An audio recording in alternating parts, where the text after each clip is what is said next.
Alright, I gotta be completely honest. This week I didn't research or prepare anything for the video this week, so I don't really know what I'm doing. So I'm gonna try and make something up on the fly and hope that it is valuable for y'all. This could get awkward.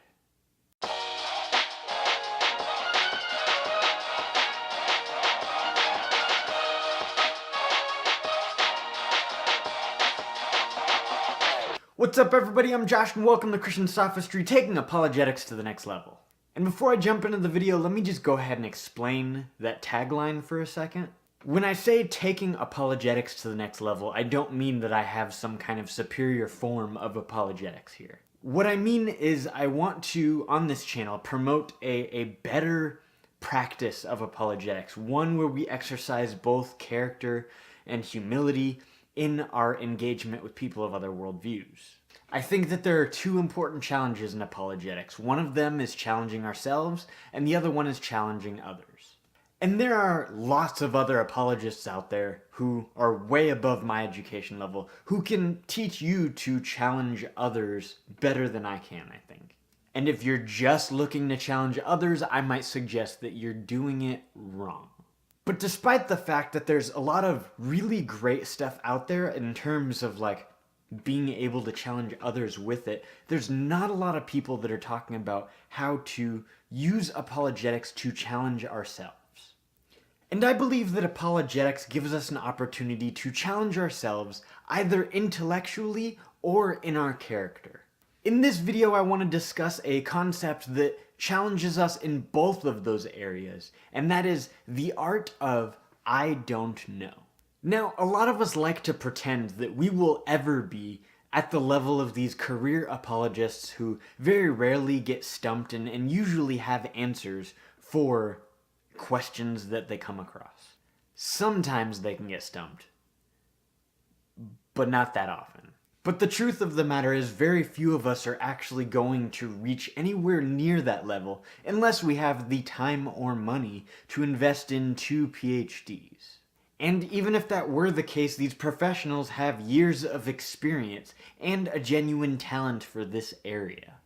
So for the rest of us, we have to be able to know how to exercise the art of I don't know. This skill, I would call it, is an opportunity for us to be able to demonstrate our character and approach critics with humility when we just don't know answers to questions that they have. And I get that sometimes they can be loaded questions, sometimes they can be questions that don't actually have answers to them, and other times they can be questions that genuine truth seekers are trying to find out about what it is that we believe.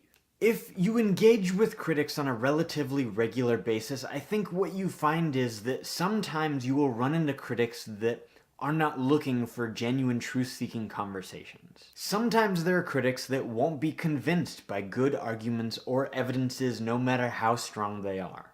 Most of the time you'll find that critics are so sold on their own worldview that they're almost incapable of engaging in cross-worldview type conversations. Which I know can be complicated because sometimes we suck at that too, but let me explain where I'm going with this. The ability to respond to a question by saying I don't know demonstrates something a little different than they might expect. You have to remember that the goal is not to win an argument or debate or whatever you want to call it. The goal is to engage in a genuinely truth-seeking conversation with somebody that has a different opinion about truth than you do. Have. Now this is the part of the video where I should probably add a quick disclaimer. You will more than likely run into a number of atheists, especially the ones that aren't interested in a real truth-seeking conversation. They'll rub this in your face as soon as you say, I don't know. They will develop this sense of pride and victory, knowing that they've defeated you in finding an area where you don't know what you're talking about. But if they do respond that way, they're not likely the type of person that is interested in engaging in a genuinely rational conversation anyways, and I might suggest that you are wasting your time the whole time. But there are a lot of critics out there, the ones that are genuinely rational and genuinely wanting to engage in real truth-seeking conversations. I think they can respect Christians that are able to say, that they don't know the answer to a question. And I think that's important for us to demonstrate.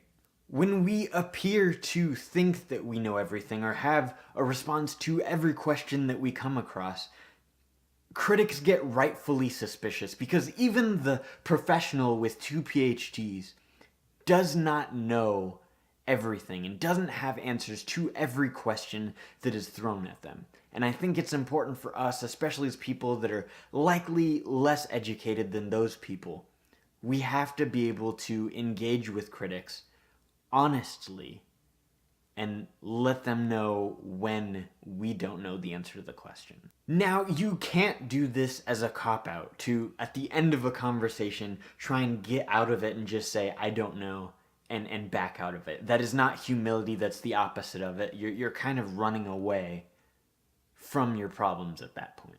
You have to let them know that you want to find an answer for the question that they have. You want to let them know that you are a rational, intellectual human being that will genuinely look into the questions that they have.